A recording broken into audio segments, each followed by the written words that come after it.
আমরা কোথায় আছি বলতে পারবেন? আমরা এই মুহূর্তে আছি হিল টপ ভিউ পার্কে, যেটা ভূতের বাড়ি বলে পরিচিত। এইখানে আসলে এই যে বড় ভূত, কোনো ভূত নাই। বড় ভূত ভূত তো নাই, পরিত্যক্ত কিছু বাড়ি আছে। এই বাড়ি দেখার জন্যই মানুষ আসে, আমরাও দেখি না।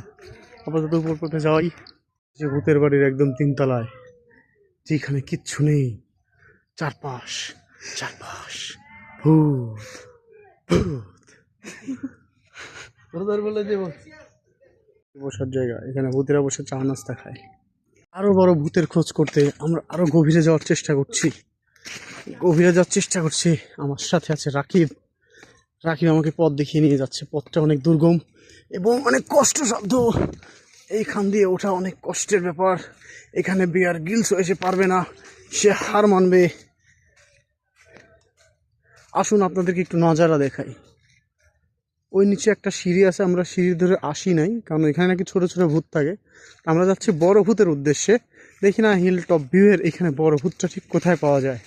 এত দুর্গম একটা পথ, এইখান দিয়ে যাওয়া অনেক রিস্কি একটা ব্যাপার। নাই তো দা, সব ঘুরতে আসে এরাই। দোস্ত না কাপড় বেটা। আমরা আস্তে আস্তে এই যে একটা জায়গা, ও অনেক কঠিন একটা অবস্থা। আমার মতো 200 কেজি ওজনের মানুষ যদি এখানে উঠে, তবে অনেক কষ্ট হয়ে যায়। ও উঠবি নেই, এত বড় ভূত, এত বড় বাড়ি, এখানে কেউ থাকে না। এখানে শুধু থাকে রাইতের বেলায় ভয়ানক ভয়ানক সব ভূত। এই সেই ভূতের বাড়ি, যে ভূতের বাড়ি দেখতে আমরা এখানে চলে এসেছি। ভয়ঙ্কর সব ভূত কোথায়?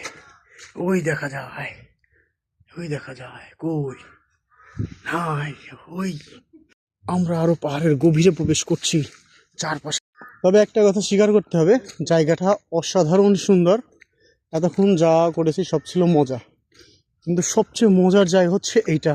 দেখেন একদম মাপে মাপে সারি সারি যে গাছগুলো, ভাই কি অসাধারণ সুন্দর। এদিকটা তো সেম, আপনি যেদিকে তাকাবেন। এটা ভূতের বাড়ি হইলেও এটা মূলত উপভোগ্য প্রকৃতিপ্রেমীদের জন্য।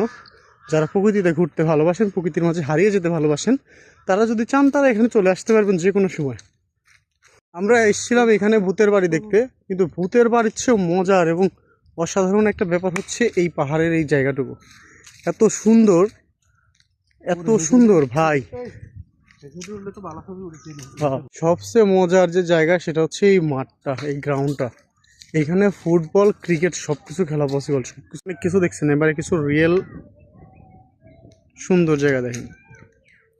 পাহাড়ের একদম শেষ সীমানায় আমরা এখন অবস্থান করছি, আর আমাদের চারপাশ জুড়ে শুধু গাছপালা আর গাছপালা।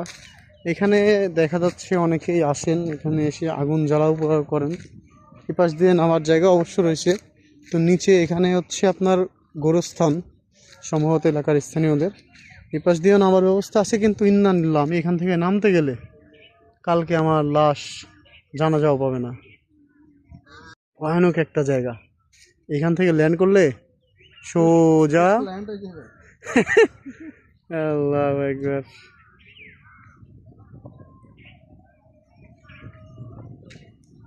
জায়গাটা অবশ্যই বেসম্ভব রকমের সুন্দর, তবে এখানে আসতে হবে আপনাকে একেলা অথবা বন্ধুদের সাথে। কোনো বান্ধবী নিয়ে আসা চবে না, বান্ধবী নিয়ে আসলে বড় ভূত সিঁড়ি থেকে আপনাদেরকে খেয়ে নিচে ফেলে দেবে।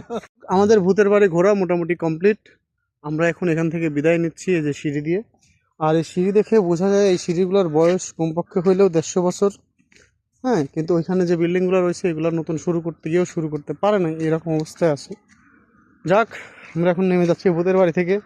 এখনও ভূতের দেখা পাই নাই, তবে আমার ধারণা এখানে বেশ বড় বড় ভূত আছে। যেমন এই যে যেমন একটা গাছ সুন্দর করে কেটে নিয়ে চলে গেছে, আশেপাশের কোনো গাছ টেরও পায় নাই। হ্যাঁ, এগুলো হচ্ছে বড় ভূতের কাজকাম।